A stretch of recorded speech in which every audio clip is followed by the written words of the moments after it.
Buenas.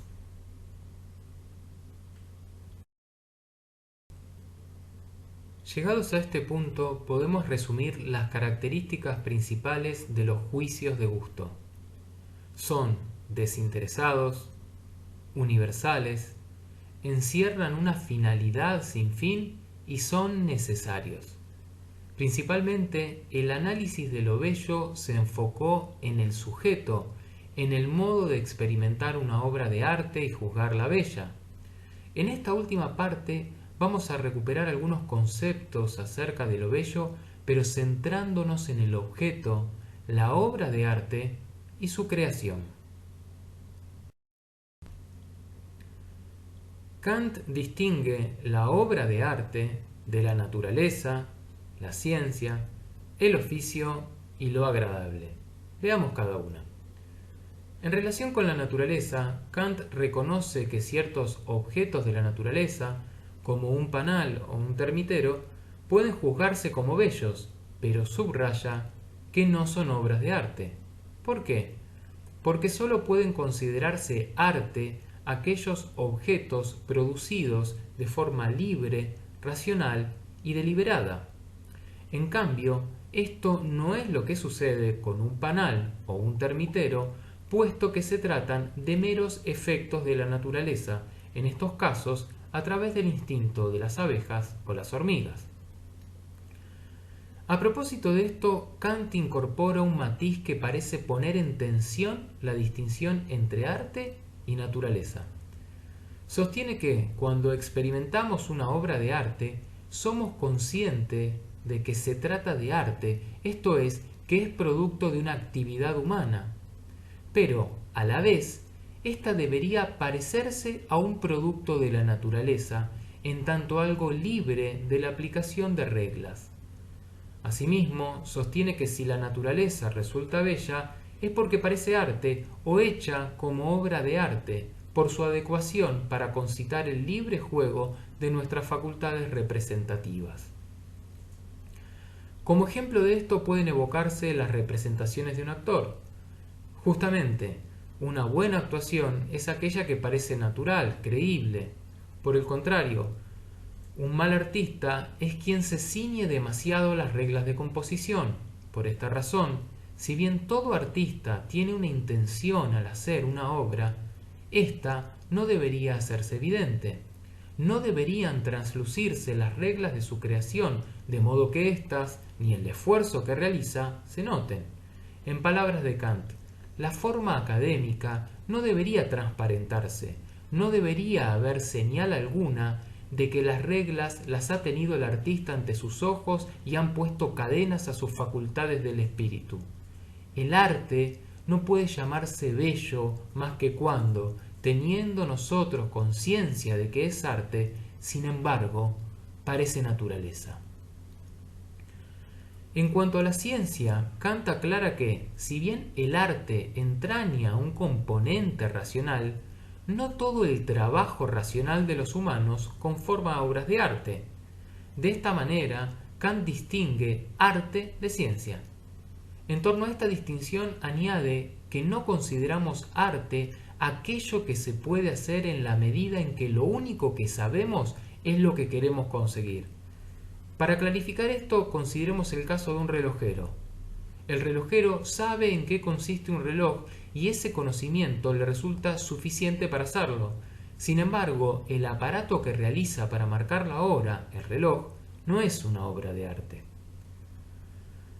Seguidamente, Kant distingue el arte del oficio o de la artesanía.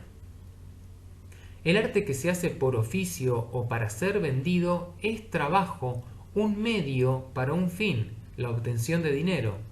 En cambio, el arte libre no busca nada más allá de sí mismo.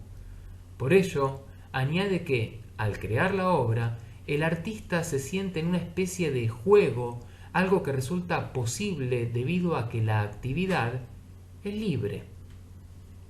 Acerca de esto, Kant insiste en el carácter libre de la creación artística.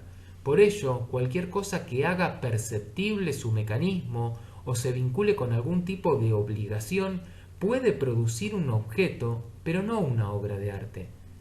A pesar de ello, y sin restarle valor a la libertad, afirma que la creación de una obra no se hace en el vacío, sino en el marco de cierto mecanismo o reglas que imponen restricciones, como es el caso de la métrica en la poesía. Finalmente, observa que no debería incluirse dentro del ámbito del arte a lo agradable. Recordemos que entre lo agradable engloba el relato entretenido, la locuacidad, los juegos, los pasatiempos y la música de acompañamiento que mantiene un rumor agradable al que no se le presta atención. ¿Por qué los distingue del arte? Fundamentalmente por no tratarse de algo que ofrezca un contenido que perdure para posteriores meditaciones. De acuerdo con Kant, el genio no surge a partir de la práctica, sino que es expresión de un talento innato. Pero, ¿cómo entiende el concepto de genio? Kant dice que genio es el talento, dote natural o predisposición innata, mediante la cual la naturaleza da la regla al arte. Por ello, el arte bello es producto más de la naturaleza que del hombre. Pero, ¿en qué razón basa Kant esta idea del genio como vehículo para la expresión de la naturaleza?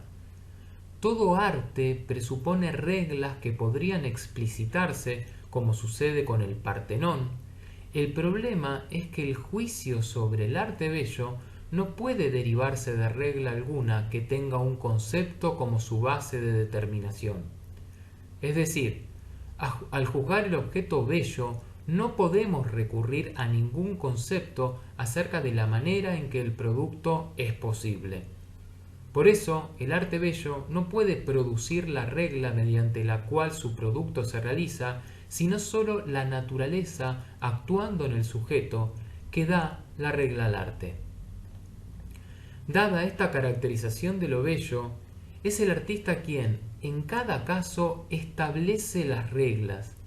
Y, como esta disposición creadora del artista no puede enseñarse ni aprenderse debido a que ignora cómo lleva a cabo su obra, resulta que esta facultad le pertenece a la naturaleza.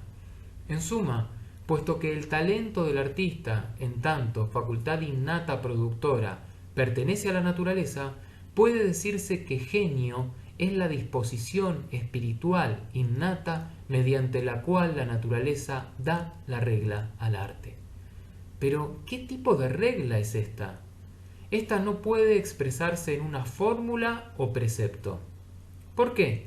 Porque si fuera así, entonces un juicio sobre lo bello podría fundarse en conceptos. Por este motivo, Kant va a sostener que la regla tiene que abstraerse de las obras que el artista ha realizado. Por tanto, su obra sirve como modelo para los demás. En términos más contemporáneos, podríamos decir que lo propio del genio es crear nuevos paradigmas, no para ser copiado, sino para ser seguido, del mismo modo que un artista como Picasso, durante su formación, imitaba las obras de los grandes maestros hasta que fue encontrando su propio estilo. Ahondemos un poco más en esto, ya que Kant deriva varias consecuencias importantes. Dado que el genio consiste en un talento para producir algo sobre lo cual ninguna regla determinada puede darse, el rasgo más importante del genio es la originalidad. Pero no se trata de cualquier tipo de originalidad, sino que los productos del genio tienen que ser modelos, ejemplares. Esto quiere decir que deben servir como modelos para que otros refinen su gusto y su capacidad de juzgar. Así, al indicar que el genio es parte de la naturaleza, Kant pone los cimientos para la teoría romántica del genio. Justamente, establece una relación entre la facultad espiritual y la naturaleza. En efecto, la identificación romántica genio-naturaleza remarca la originalidad, la libertad, el espíritu no reproductivo e imitativo. Así, el genio, ese favorito de la naturaleza, como lo llama Kant, nos permite tener la experiencia de la naturaleza en sí misma y no sólo de sus fenómenos singulares. Por último, en sintonía con la concepción platónica que apelaba a las musas, Kant traslada esta idea a la naturaleza y mantiene que el genio no puede describir cómo realiza sus productos, no puede ofrecer reglas a través de las cuales otros puedan llevar a cabo productos semejantes. Por tanto, no puede haber un plan de trabajo. De esta manera, Kant no concibe al genio como alguien con una mente extraordinaria en la medida en que sus obras puedan ser producto del aprendizaje, la aplicación de reglas o apelando a conceptos. De forma gráfica, Einstein podría mostrar cómo desarrolló su teoría de la relatividad y otros podrían aprender de él. Sin embargo, Homero no podría mostrar cómo le surgen las ideas y cómo las articula porque no lo sabe. En consecuencia, el talento del genio no puede comunicarse, transferirse, sino que es otorgado por la naturaleza.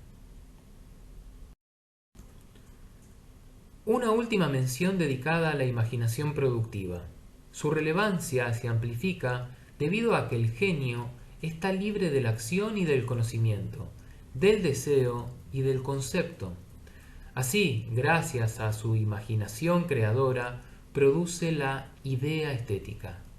¿En qué consiste la idea estética? Kant la define así. Bajo idea estética entiendo aquella representación de la imaginación que da ocasión a mucho pensar, sin que pueda serle adecuado, empero, ningún pensamiento determinado, es decir, ningún concepto, a la cual, en consecuencia, ningún lenguaje pueda plenamente alcanzar ni hacer comprensible. Esto puede traducirse en un lenguaje más cercano, atendiendo a que las obras de arte son abiertas.